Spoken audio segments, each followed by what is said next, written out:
What made you add this in your bucket list or put this in your bucket list? Because they say the highest mountain in the world, why not doing that, right? You don't want to have bucket list going to KL hiking, right?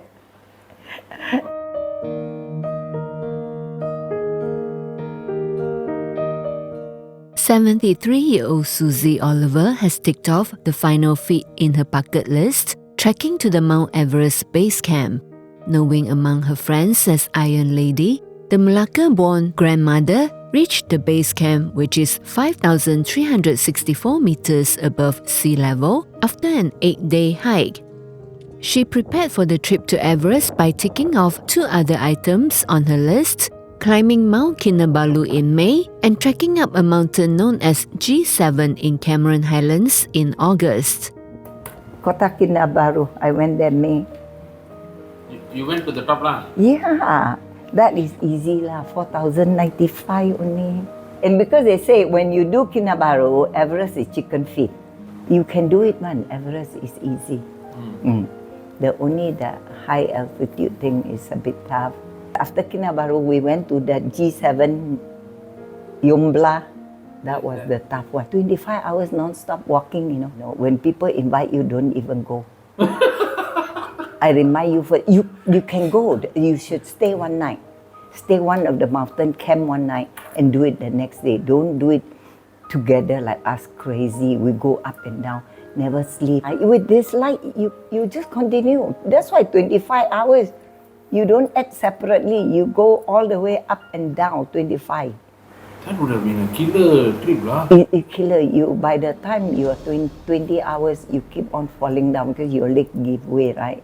And you don't eat and it's raining, you wet and muddy. I did that. It was in the jungle.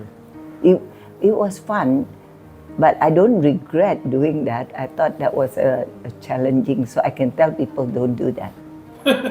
2 weeks after recovering from the G7 trek, Suzie headed to Nepal with 2 friends who are in their 40s and 50s. The trio started their expedition as soon as they reached an airfield in Lukla at about 6 a.m. on the first day with a guide and 2 porters. They hiked about 6 or 7 hours each day before resting in small motels. The weather was about 16 degrees Celsius during the day and dropped to -9 in the night. Even while indoors, she would be in 3 layers of clothes and a blanket. My focus is just to reach there, not to think about a lot. I think you need to more relax and to be able to enjoy the scenery. It's so beautiful. I never have time to take picture.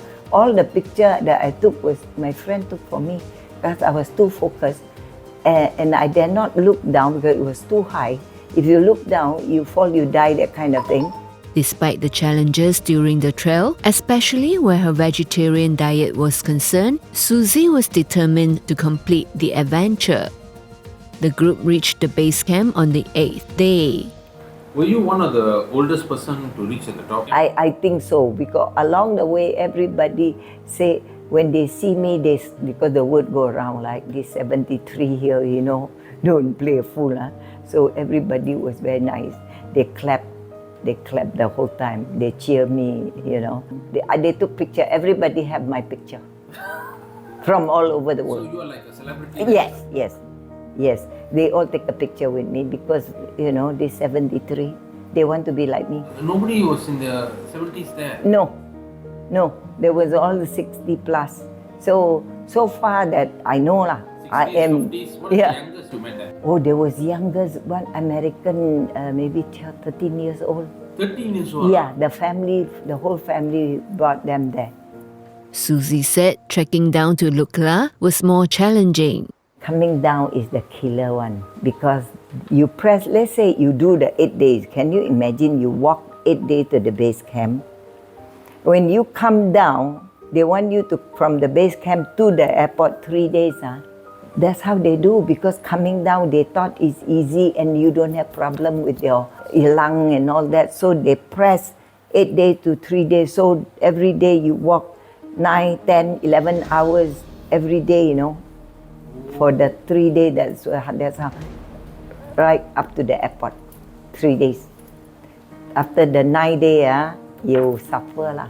you really walk. When I reached the the airport, that motel there, I was so dead tired. I did it. It was done. It was finished. I heard Thomas' message. Say, elder sister, I know. I hope everything is okay for you. I was crying. Oh. Without me knowing, I was crying. Here, Thomas' message. Oh. I did it. I arrived.